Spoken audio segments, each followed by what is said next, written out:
These are Largartun Flosses.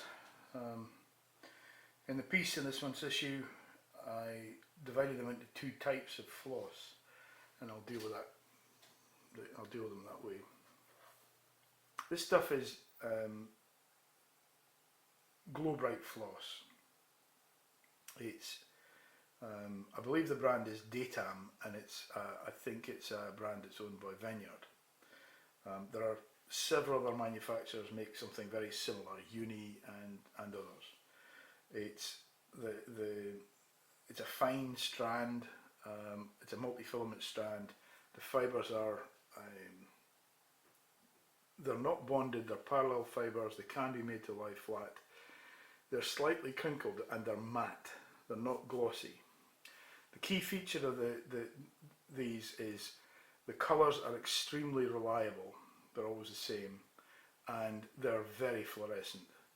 Now, what allows that to happen is the substrate that these are dyed onto, the thread that these are dyed onto, it's actually a machine sewing thread, and it's an overlocker thread, and it's a synthetic material that was designed to be dyed.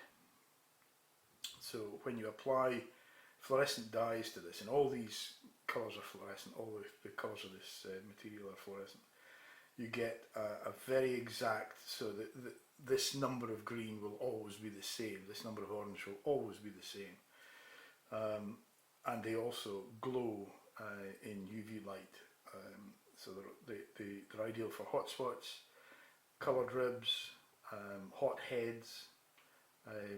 If you bunch the material, you can make a tail. So the competition guys started replacing GP tails on, say, a Cape McLaren with a tuft of Glo-Brite floss, yellow or green. The other advantage there is they can make a fly of an exact length, where the curved tail created measuring issues. So it's been used for a good number of years. It's a well-known material, very reliable. I would recommend it highly. Good material. These are types of more traditional flosses. I would say they're modern versions of more traditional flosses. Key difference is these are shiny. These are glossy. Now, there's at least two materials here, possibly three. This is silk. This is Largartun silk. This is Danvilles rayon floss, and I believe this is a nylon floss. It could be rayon. All of them are. There's many filaments, parallel filaments make up the thread, the floss, but the fibres are straight and are glossy. There's differences in the way that these handle, but there's a mechanical difference, if you like. This is a single strand floss, and it's one fairly substantial strand, and I would say the fibres that make up this floss are slightly, but only slightly, thicker than the fibres in these two. This demonstrates the nature of these flosses. This is a 4-strand floss.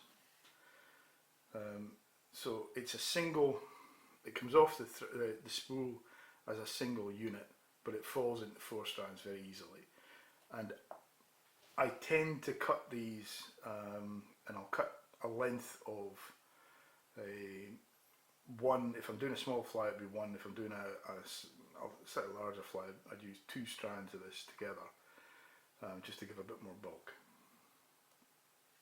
This is silk. This has probably got the finest fibres. The individual fibres in the bunch are finest, and you can see it's a bit fuzzier than this. The fibres are not as industrially pure as these are. And again, this if I untwist that slightly, you can see it's fallen into component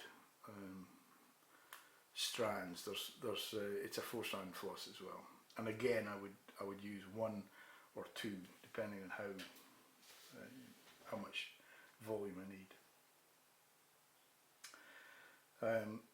these are used for colour, and the key feature of these is colour and gloss, and they've been used on the bodies of trout and salmon flies for well, for centuries, I suppose. They come from embroidery, or the equivalents come from embroidery, and we co-opted them into fly tying. These have there's a couple of mechanical downsides to these. When these flosses get wet, they become translucent. So you have to pay attention to what's underneath the floss body, or the thickness of the floss body. So, for instance, with the orange one, if I tie a body that's got a single layer of orange floss, as soon as it gets wet, I'll see whatever's underneath it. Now, if I tie that over white or orange or red, then it's not such a problem. If I tie it over black, the fly actually becomes black. I personally, I tend to when I'm tying with this floss, I would have a red underbody. I don't tend to use the same colour of thread as floss, unless it's black. And the reason I would do that, the reason I would have orange over red, is when I get show through, the fly will still have colour, but when I'm tying it, I'll be able to see the orange against the red as I make the wraps of floss.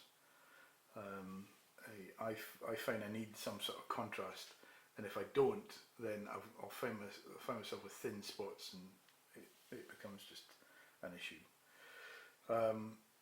Silk seems to be a wee bit better with this, but again, it really needs to be considered. I would say don't use black thread under it. Blue is fine if it's a slightly different shade of blue. It's an unusual tying thread if you happen to have some. But white is what I normally would have underneath that. And green, I would use a different shade of green underneath it, or more likely a yellow thread underneath it. A couple of finished flies that have floss components. This is a rat, blue rat, and you can see that it's got a floss body and a floss underwing. It's Canadian, I think it's a Canadian pattern. The floss there is tied in at the front, wound back, wound forward, and the underbody for that was white thread. The wing, there's about half a dozen strands, I think, in that wing to give it volume. You need to bulk it up so that it's got some presence, because that was tied with a single strand of floss going, tied in at the front, wound back, wound forward. I find that gives a smoother body. This is the same, was tied in, the claret floss was tied in at the head, wound back, wound forward. Before I did that, I tied a floss butt, a yellow butt, and that's I've actually used a yellow thread as the floss there, and it gives me more control, and it's an unwaxed thread. Waxed threads are matte, or more matte. Unwaxed nylon threads are pretty glossy. That in water, that yellow will almost disappear, but if you can see, that's tied on a silver single, so what will happen is there'll be a bit of gleam coming through that, because there is no thread under that. There's just under that, but there's just yellow over yellow. So that's how I work with floss.